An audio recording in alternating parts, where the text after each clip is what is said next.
It's August 7th, 2019, and I just wanted to take a second to kind of explain hiccups, the condition itself, because it's really hard to explain because it's constantly changing. So, how it is today will be very different tomorrow. How it was yesterday is very different than today. You never know kind of what you're getting. So when you go to bed at night, if you're not hiccuping, you might wake up at 2 or 3 in the morning in a choking spasm. That choking spasm can turn into an episode of hiccups that can last minutes, hours, days. You don't know. You just don't know. So it's an erratic, torturing condition that it's hard to explain. There's no one set way or when they say describe it, how do you explain it? You can't, because every day will be different than another. So what happened last month isn't happening this month. What happened 2 years ago isn't happening this year. But it actually kind of is. It's all pretty much the same formula, but there's just so many different variables and levels to it that it's just hard to pinpoint any of it, because it's just so erratic and so crazy and so frightening, really. The hiccup.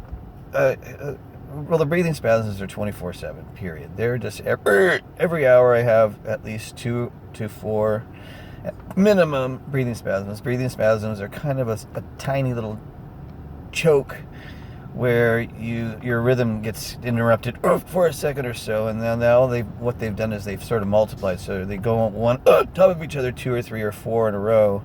They're kind of designed to actually start a hiccup episode. So when those are happening, it's that that's when I go to work in my brain and try to suppress it down and hold it back, so it doesn't click into a series of choking spasms, because those can go on for hours or days, and so that's the last thing you want, because the hiccups themselves are for me in general, they're every 3 seconds, 20 per minute, 1200 per hour. But that sometimes it gets more and more aggressive, so it's every second, every 2 seconds, and sometimes if I'm doing my medical cannabis type treatments, it can go down to 4 or 5 seconds, and that's really great because as it slows down enough, it kind of tapers off, and that's kind of what you want. You want them to stop, and so I have cannabis treatments to help me get there, since the medical field can't seem to provide anything of value. Then there's the choking spasms, of course. Those are severe, very dangerous, and really frightening, because they can just come up. You don't even have to be hiccuping.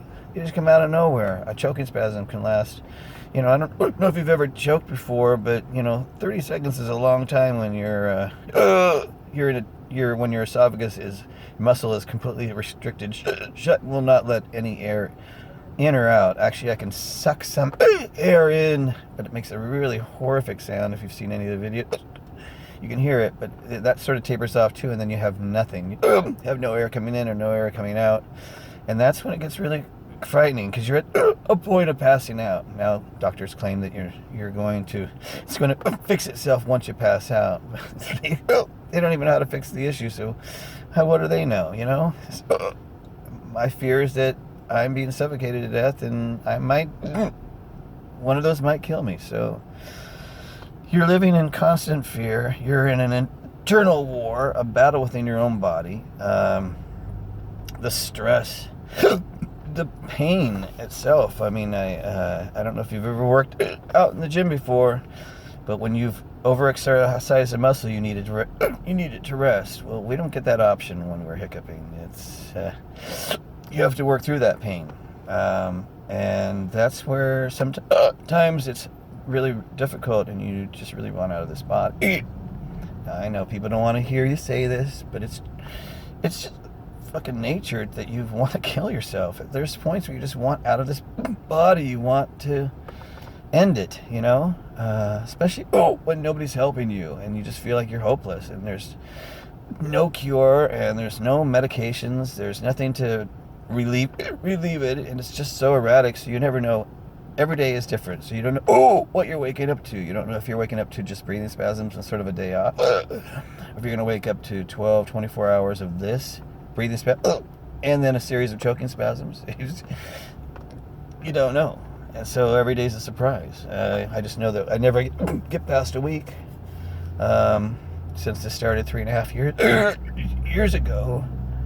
And the people that I have talked to that have this, our stories are almost identical. We might have a different cause for the hiccups, but the experiences are very much the same, and it's really wearing on your life,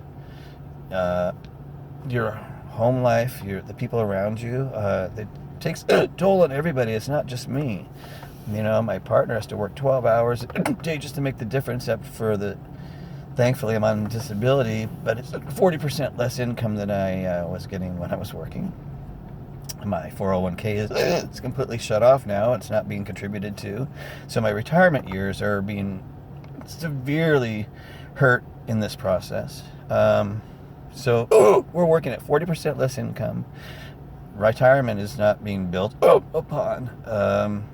My partner's now gone 3 hours more a day than he should be.